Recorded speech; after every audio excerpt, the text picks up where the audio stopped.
Fala, galera do oitavo, a gente precisa finalizar a nossa apostila, né? Então, nós já tínhamos feito as outras atividades. Hoje, na verdade, é mais uma aula relacionada à parte de biotecnologia e na realização da atividade extra, dos exercícios da atividade extra, para a gente encerrar. Lembrando que vocês têm que me entregar a avaliativa 3 sem falta, né? Para a gente poder dar sequência aí na liberação das notas de avaliativa de vocês. Então vamos lá falar mais um pouquinho, eu vou retornar um pouquinho sobre a parte de biotecnologia, vou falar um pouquinho sobre a biotecnologia, né? Retomar alguns conceitos para que nós possamos aí dar sequência no processo, tá? Que eu acho que é importante, né? De forma geral, trabalhar esses conceitos de ciência e tecnologia, né? Lembrando que foi em 1978, né, que eles conseguiram produzir a insulina a partir de micro-organismos, que são as bactérias, e eu falei um pouquinho sobre esses caracteres, né, de melhoramento genético. No caso aí, eles inseriram um gene dentro de uma espécie de bactéria que começou a produzir a insulina para uso humano, tá? Mas dentro da biotecnologia, nós temos aí uma série de processos importantes. Retirada e substituição de genes indesejados relacionados ao surgimento de doenças, a modificação de células embrionárias a fim de eliminar a propensão de diabetes, escolha de características dos bebês como cor dos olhos e aptidão musical, a estipação de material genético do HIV, de células do sangue e de soro positivos, melhoramento das características de plantas produtoras de alimento, que é o que mais cai, é de todos os processos o mais importante, né, que nós temos, porque dá maior produtividade e maior tolerância às pragas, e no caso de algumas espécies, existe a produção efetiva, né, geneticamente modificada, de algumas substâncias produzidas por bactérias e vírus que acabam matando, né, por exemplo, fungos, tá, como é o caso da soja. O desenvolvimento de linhagens vegetais capazes de retirar maior quantidade de CO2 da atmosfera, não só atenuando o aquecimento global, mas também produzindo plantas com maior número de sementes, maior número de frutos, maior número de flores, eliminação de mosquitos transmissores de doença pela inserção de genes letais, e aí entra um pouco da nossa genética do capítulo 2, existe uma parte da genética que estuda os alelos letais. Então eu tenho lá, por exemplo, ratos, a pelagem de ratos selvagens dominante, ela é letal. Então, se eu sei que aquele genoma zão a zão ele é letal para aquela espécie, por que não inserir esse genoma, né, esse par de alelos, que pode causar letalidade, por exemplo, em ovos de mosquitos do Aedes aegypti, como a Fundação Oswaldo Cruz tem feito no Rio de Janeiro. Então, são possibilidades, né? O aperfeiçoamento enzimático de bactérias capazes de degradar poluentes, e aí, galera, já há testes de muito sucesso feito com essas bactérias que estão relacionadas à destruição de poluentes, não só dos poluentes como o petróleo, mas principalmente de efluentes domésticos, que é o esgoto. Então, isso já é utilizado aqui em São Paulo pela Sabesp na estação de tratamento de esgoto. Então, eles usam bactérias e usam alguns protozoários que se alimentam de matéria orgânica. E aí, eles aperfeiçoam esses organismos geneticamente, lembrando que nós temos uma diferença entre melhoramento genético e organismos geneticamente modificados, que eu vou tomar rapidamente o tempo de vocês em relação a isso. A otimização de enzimas de organismos fermentadores, com melhor aproveitamento para cana, produção de biocombustíveis, produção de açúcar, com menor potencial poluente, ou seja, gastando menos água, gastando menos tudo, o que economicamente é muito bom, e isso acaba sendo repassado para o consumidor. Então, a gente se pergunta, né, com que aspectos cotidiano ela está envolvida. Você considera realmente necessário isso? É muito necessário, a gente discutiu isso em aula. Qual a importância na agropecuária, no melhoramento genético de espécies para dar mais carne, para dar mais leite, para você ter um aproveitamento melhor, usando menos pasto, ou seja, isso degrada menos as florestas, diminui a expansão agrícola, né? Principalmente a expansão pecuária, através de queimadas, desmatamento. Ele fala qual que é a diferença entre transgenia e edição de genes. A edição de genes você tira, editar é retirar. A transgenia, você faz o quê? Uma inserção de um genoma externo dentro de um genoma de um organismo. E aí a gente falou um pouco sobre a ética e a aplicação dessas técnicas, falando sobre clonagem humana, né? Então, né, essa foi uma das primeiras coisas que nós conversamos bastante. Nós temos o nosso projeto Genoma, não só o projeto Genoma Brasil, mas o projeto Genoma Brasil é o mais importante, né? Então ele fala que nós temos aproximadamente 23 mil genes codificantes, né, em células humanas. E que nós temos uma discussão enorme sobre esses processos, porque estão envolvidos em doenças como distrofias musculares, fibroses císticas, lúpus, que é uma doença autoimune, alergias. Então, tem vários fatores que nós podemos associar a esses processos e nós temos que rever esses processos, né? Então, como que a biotecnologia ela permite, em que áreas ela atua? Na indústria farmacêutica, na produção de hormônios, produção de insulinas, hormônios de crescimento, vacinas, antibióticos. Estamos vivendo isto agora com o Covid, né? Na indústria de alimentos, bebida, produção de queijo, iogurte, cerveja, vinho, saneamento básico, tratamento do esgoto, tratamento da água, produção de combustíveis como etanol e biogás, na produção e melhoramento de adubos, fertilizantes orgânicos, mudas de plantas com características favoráveis, ou seja, aquelas que não apresentam nenhum caráter, né, responsivo para processos negativos, como o uso de agrotóxicos. Então, é um uso muito importante dessas técnicas para que nós evitemos o uso, por exemplo, de pragas, né, de praguicidas. Aí você vai usar um agrotóxico. O agrotóxico ele contamina o solo, contamina a planta, que pode contaminar o lençol freático. E isso vai gerar uma série de outros problemas que nós temos aí ao longo do tempo, né? Onde nós somos os consumidores finais desse processo. Então, é bastante importante, né? Então, vamos entender aqui um pouquinho só sobre o DNA recombinante. Ele começa com a retirada de genes de interesse, tá? Então, aqui a gente está falando da edição, né? E não da transgenia propriamente dito, né? Então, tratamento de diabetes e outros tipos de tratamento. A fertilização in vitro, também chamada de bebê de proveta, e aí a gente discutiu isso em aula, falou bastante sobre esse tipo de manipulação, ela não é aceita pela comunidade científica, né? Mas você pode fazer o quê? Você pode fazer a seleção de casais. Então o cara vai lá, Fabrício, o professor, vai lá, resolve deixar uma reserva, digamos que eu resolva aí querer ter filho futuramente, não necessariamente com a minha esposa, vai que eu me separo, encontro outra pessoa que quer ter filho. E aí eu posso disponibilizar o meu espermatozoide lá num banco de sêmen, né? E deixar esse banco disponível a uma galera. E aí, por exemplo, a pessoa pede lá, eu quero a pessoa entra lá e tem, né, quer fazer uma fertilização e eu dou meus órgãos não, eu dou meus espermatozoides para esse banco de fertilização in vitro.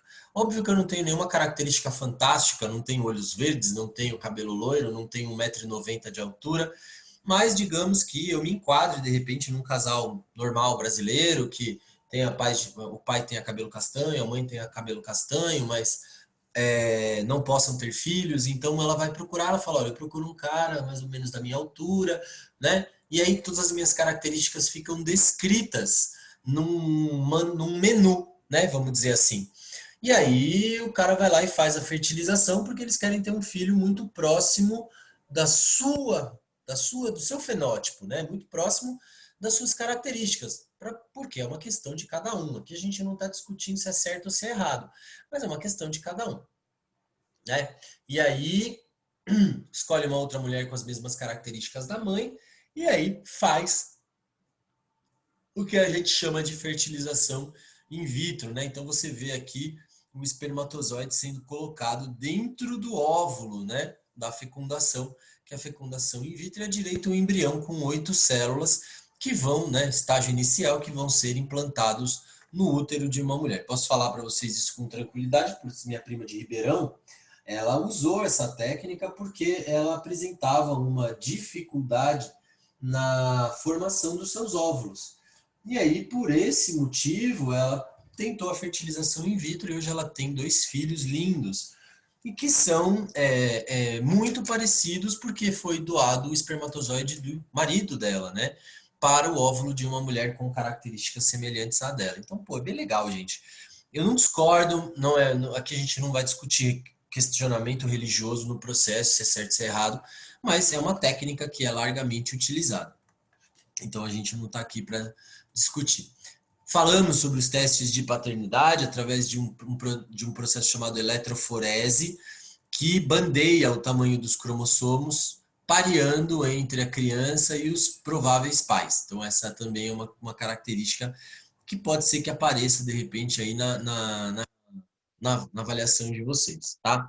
E aqui os organismos geneticamente modificados, chamados de transgênicos, que contêm genes de outra espécie inseridos em seu DNA. Essa técnica é usada na produção de medicamento, né, na obtenção de benefícios da agricultura e na pecuária, no setor médico. Por exemplo, micro-organismos, plantas e animais geneticamente são usados na indústria farmacêutica para a produção de medicamentos, na agricultura, criação de plantas resistentes a pragas sem a necessidade do uso de praguicidas, ou ainda comercialmente interessantes, com folhas mais largas, grãos maiores, sem sementes, como uva sem semente, por exemplo, é uma uva transgênica, tá? Então a gente já viu essas realidades aí em cultura de milho, batata, tomate, soja, morango, uva, como o Pro acabou de comentar com vocês. Então essa é uma característica bastante importante. E o processo de clonagem, como eu tinha comentado com vocês, que foi em 1998, fantástico, né? Que foi usado com a ovelha Dolly, aqui as atividades que a gente já respondeu, né? O professor está dando uma sequência aqui sobre esses processos, né? E aí ele fala, né, de que forma a biotecnologia é usada no controle da população de mosquitos. Você pode, por exemplo, fazer como a Faculdade Oswaldo Cruz está fazendo. Tem um gene letal dentro de um macho que, ao cruzar com a fêmea, esse gene é transmitido para o embrião, né, para formar a larva, e a larva nasce morta. Então, o ovo eclode, mas a larva está morta. É uma forma da gente controlar a população. E por que a introdução de mosquitos obtidos em laboratório não deve causar problemas ambientais? Né? Então, esses mosquitos eles não representam ameaça ao ecossistema, né? Já que essa espécie, afinal, ele mesmo é uma espécie invasora, foi introduzido da África e não é própria da nossa região, né? Então, ele é um organismo já adaptado aqui, então não vai causar nenhum prejuízo, nenhum problema ambiental. E aí a clonagem, né? Lembrando que eu comentei com vocês que você pega aqui, ó, ovo pela carinha fica mais fácil, né? Olhando aqui, ó, ovo, ovócito não fertilizado. Aí eu pego, retiro o núcleo, tá?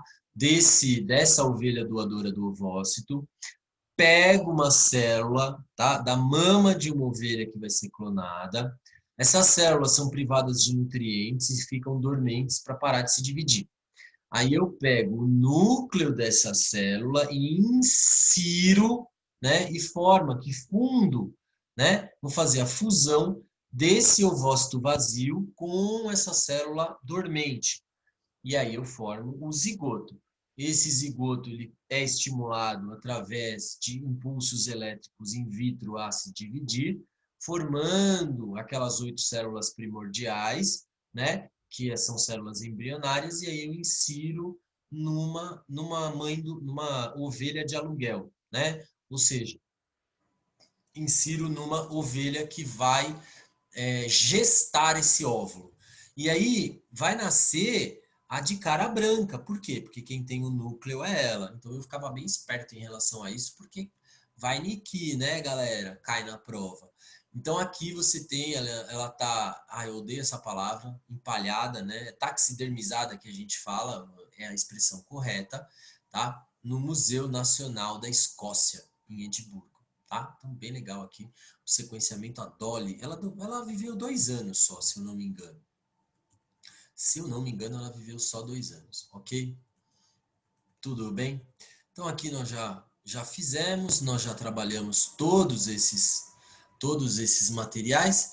E aí perguntei para vocês na atividade, né, de quem que esse casal era filho, de quem esse bebê era filho, né? Então ele é filho do casal com o maior número de bandas escuras. Então você olhando aqui, ó, dando a sequência, ó, esse aqui tem igual, esse aqui o pai tem igual, esse aqui a mãe tem igual. Aqui, ó, a mãe tem 2 iguais. Esse pai tem 2 iguais. Aí você vem para cá. Não, ó, tá vendo? Tem uns sequenciamentos que são muito semelhantes, ó. E aí você vai olhando, então você tem que fazer o quê? A contagem. Quanto maior o número de bandas escuras congruentes com o bebê, maior a chance. Então, o caso aqui é o casal, perceba que você tem dois iguais aqui, um igual aqui, os dois têm igual no bebê, esse também é igual da mãe, aqui do pai, aqui o pai e a mãe tem igual, aqui o pai tem igual. Então você percebe que o casal 3 é o casal que apresenta maior número de bandas cromossômicas congruentes, o que significa maior similaridade genética. Dessa forma, eles são papais desta criança, correto?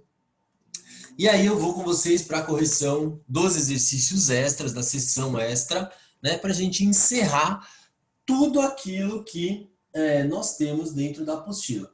Verifiquem depois, se vocês puderem, se nós temos mais alguma atividade que está devida. Se tiver mais alguma atividade que estiver devida aí, que a gente tem que responder, né? Que a gente tem que colocar, de repente fazer uma correção, etc., me dá um toque aí, a gente vai trabalhando apenas as atividades, as aulas de Zoom para trabalhar isso aí, e já adiantando vídeos subsequentes sobre o novo assunto na apostila 4, beleza? Então ele quer saber aí, né, o que é biotecnologia? Vamos relacionar as colunas, né?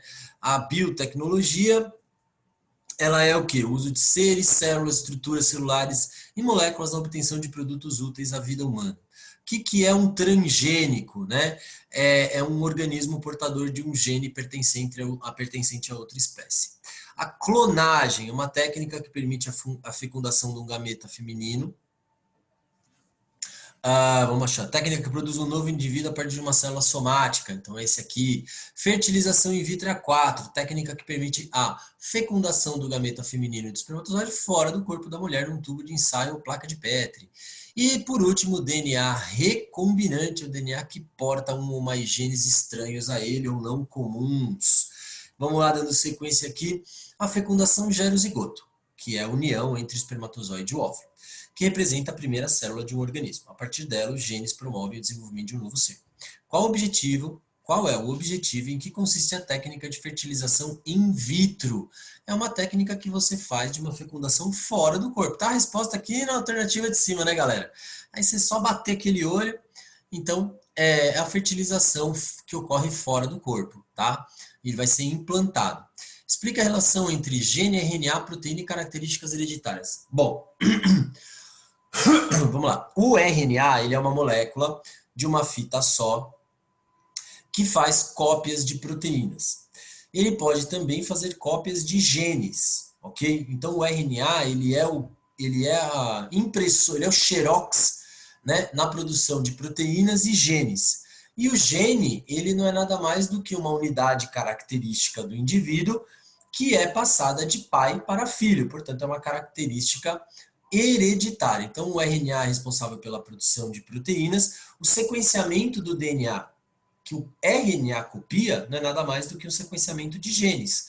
Esses genes expressam a produção de uma proteína ou de uma característica hereditária, tá? Então, essa é a relação principal entre essas 4 palavras que a gente está descrevendo. Por que a técnica de fertilização in vitro é comum no nascimento de gêmeos? Porque como eles estimulam a fertilização, né, como eles estimulam as divisões celulares, acaba, na maioria das vezes, acontecendo o que a gente chama de clivagem zigótica. A clivagem zigótica é a separação de duas estruturas, de dois zigotos, né, de dois zigotos que darão origem a dois indivíduos. Não necessariamente gêmeos fraternos, idênticos, perdão, mas você pode colocar na fertilização in vitro, você pode ter nascimento de gêmeos fraternos, irmão e irmã, um menino e uma menina. Por quê? Porque quando você faz a fertilização in vitro, você implanta vários óvulos fecundados para que nasçam alguns organismos, tá? Quando um tsunami atingiu a Ásia em 2004, um bebê deu entrada no hospital local e foi reivindicado por 9 casais diferentes. Mas apenas um, seus verdadeiros, um casal de Sri Lanka, entrou com recurso na justiça e confirmou a pretensão por meio de um exame de DNA. Que princípio envolve o teste de paternidade? Né? O teste de paternidade é o princípio, né, da legitimidade familiar. Tá? Então, o teste é para você conferir, né, a legitimidade daquele filho que você está reivindicando. Qual a relação entre o teste de paternidade e a biotecnologia? A biotecnologia desenvolveu o chamado bandeamento cromossômico, que é uma forma que se tem de se verificar, né, a presença de bandas semelhantes, o que permite o teste eficiente de paternidade. O tomate Flavsarv, é isso? Flavrir Savrir. É um organismo geneticamente modificado que amadurece mais lentamente. Que técnica permite a produção desse organismo? É a técnica de edição de genes ou transgenia. Você que escolhe, tá? Pode ser melhoramento genético, depende muito do tipo, né? Ele fala, ó, é um organismo geneticamente modificado. Então ele qual técnica que é isso? É a técnica que a gente chama de edição de genes, tá? Qual a vantagem do amadurecimento mais lento? Você tem o produto por mais tempo, né? Ele não estraga fácil, porque a maioria do tomate estraga muito fácil. Um camundongo recebeu uma cópia extra de um determinado gene, tornando-se então um organismo geneticamente modificado. Camundongo 2, muito jovem, teve removida sua hipófise, que é uma glândula muito importante que comanda outras glândulas do nosso corpo. O crescimento desses dois camundongos foi comparado a um camundongo 3, não modificado e com hipófise. Qual será a diferença entre o crescimento do camundongo 2 e 3? Bom, se ele teve a sua hipófise removida, ele não vai ter o seu hormônio GH produzido. Logo, ele vai virar um camundongo anão. Nós teremos um camundongo miniatura, um camundongo anão, tá? Enquanto o camundongo 3 vai nascer e crescer normalmente. Supondo que o camundongo 1 tenha crescimento acentuado maior que o camundongo 3, é possível inferir que gene ele recebeu. Você pode falar que ele recebeu um gene que determina uma maior produção de hormônio do crescimento. E só, tá? A gente poderia pensar numa questão um pouco mais elaborada desse processo, beleza? O uso agrícola de organismos transgênicos é cercado de polêmicas. Há os que defendem o uso incondicional deles e aqueles que pregam uma maior pesquisa para investigar por possíveis efeitos colaterais sobre a utilização humana. Que benefícios o uso do transgênico traz ao setor ao agronegócio, né, ao setor agropecuário? Maior produtividade, menor gasto, maior economia, né, porque você reduz o uso de agrotóxicos, então você tem maior economia. Você usa uma área menor com uma produtividade maior, né? Você não precisa usar pesticida, que faz mal para o meio ambiente. Então, tem vários fatores. Que problemas podem decorrer da sua utilização? Galera, eu vou ser bem sincero. Se eu fosse responder isso de uma forma importante, o que a gente sabe é que tem alguns estudos relacionados a doenças que são, talvez, tenham uma relação com os transgênicos. Mas não há nenhum registro de problemas relacionados a transgênicos até agora. Então, não tem registro. Então, a gente não pode falar que problemas eles podem dar. Você pode ter, de repente, aparecimento de uma nova praga que acaba com aquela plantação. E só. O decreto de rotulagem de alimentos transgênicos foi publicado em 2003, obrigando a indústria alimentícia a identificar com T os produtos que contenham mais de 1% da matéria-prima transgênica na composição. Qual o motivo da criação desse decreto? É só para você poder explicar para as pessoas que ali existe um produto transgênico, é uma regra. Apenas isso, tá? Para que as pessoas tenham a opção de comprar ou não. Simples assim. Em relação ao processo de clonagem da ovelha Dolly, responda os itens. Por que razão foi retirado o núcleo de um ovócito e mantido seu citoplasma? Porque é no citoplasma que estão as organelas. Ponto. Então você retira o núcleo dos ovócitos, né? Por que razão foi retirado o núcleo dos ovócitos e mantido o seu citoplasma? Porque no núcleo, né, você tem o núcleo do ovócito e o citoplasma, ele tem as organelas e a mitocôndria, que tem origem na mãe, né? Então não podia ter. A ovelha Dolly apresentava um material genético idêntico ao de que ovelha participante do processo? Aquela que doou o núcleo do ovócito, não aquela que doou o citoplasma, tá? Então, aquela que doou o núcleo do ovócito, beleza? Analise as frases e coloque verdadeira e corrija as erradas. A clonagem favorece a variabilidade genética da espécie. É falso, ela não favorece. Organismos transgênicos podem ser utilizados para auxiliar no combate à fome em áreas pobres do planeta. Verdade, você pode criar uma planta resistente ao, sei lá, resistente ao calor, por exemplo, né? Ou que produza mais frutos. É verdadeiro. O DNA contém informações genéticas que irão determinar a produção de proteínas específicas. É verdade. A biotecnologia é uma área das ciências biológicas que trabalha exclusivamente com genética. Não, não é. A biotecnologia ela é uma área extremamente ampla que trabalha com a área, com todas as áreas, não só com a genética. Tá? Você não precisa trabalhar com a genética especificamente em biotecnologia, mas são tecnologias aplicadas à área biológica. Beleza? Galerinha, eu acho que nós encerramos e aí depois, se vocês quiserem, assistam o vídeo, vê se está faltando alguma atividade para a gente poder responder, para nós fecharmos perfeitamente toda essa apostila. Nós fechamos essa apostila aí dentro do prazo, com chave de ouro, tudo certinho. E aí nós vamos trabalhando alguns novos conceitos aí que a gente pode trabalhar e que virão na sequência da apostila 4, tá bom? Galera, é importante que vocês façam, né, esses conceitos, né? Então, por exemplo, que consegue identificar as principais causas de verminoses? A principal dela a gente sabe, né? Qual que é a principal? O Pro sempre fala, saneamento básico. É capaz de caracterizar as verminoses mais comuns da população brasileira? A mais comum de todas é a ancilostomose, que é uma verminose muito comum em áreas rurais. Consegue identificar as principais viroses, bacterioses e protozooses, né? Ou protozoonoses, eu prefiro falar assim. Sim, né? A gente consegue. Então, gripe, por exemplo, sarampo, catapora são doenças virais, gripes das mais variadas possíveis, né? Bacterioses, cólera, leptospirose, pneumonia, tuberculose, né? São as mais comuns. Raiva, em alguns casos, né?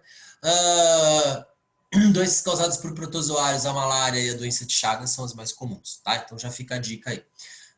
Entende o princípio envolvido na ação das vacinas é uma ação preventiva de uma criação de memória imunológica, que nós discutimos bastante. Compreende os princípios básicos da hereditariedade? Entende que você tem origem no seu pai e na sua mãe, através da fusão de gametas e do desenvolvimento do material genético que não vem só seu, mas vem de outros indivíduos também. Então, é legal. Capaz de acompanhar a transmissão da característica por um heredograma, pais iguais, filhos diferentes, o diferente é recessivo. Pro repetiu isso várias vezes para vocês, se o caráter é dominante ou não. A ideia do neodarwinismo, que é a mistura da teoria da origem das espécies do Darwin com a genética moderna que nós temos, reconhece os benefícios da biotecnologia, dos transgênicos, fertilização in vitro e teste de DNA. Sim, para uma melhor condição da vida, né? E entende os dilemas que estão relacionados ao processo de clonagem e uso de células-tronco embrionárias.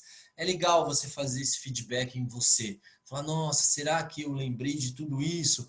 Uma elaboração de um mapa conceitual também seria bem legal. Tá bom? Galera, pode ser que eu ponha um outro vídeo, tá? Que eu tenha de um outro material bem legal que fala sobre biotecnologia. Disponibilize esse material para vocês ou alguns exercícios, uma gravação só de correção de outros tipos de exercícios para aumentar aí a complexidade do trabalho de vocês, tá bom? Gente, aquele super beijo para vocês aí, até a próxima aula.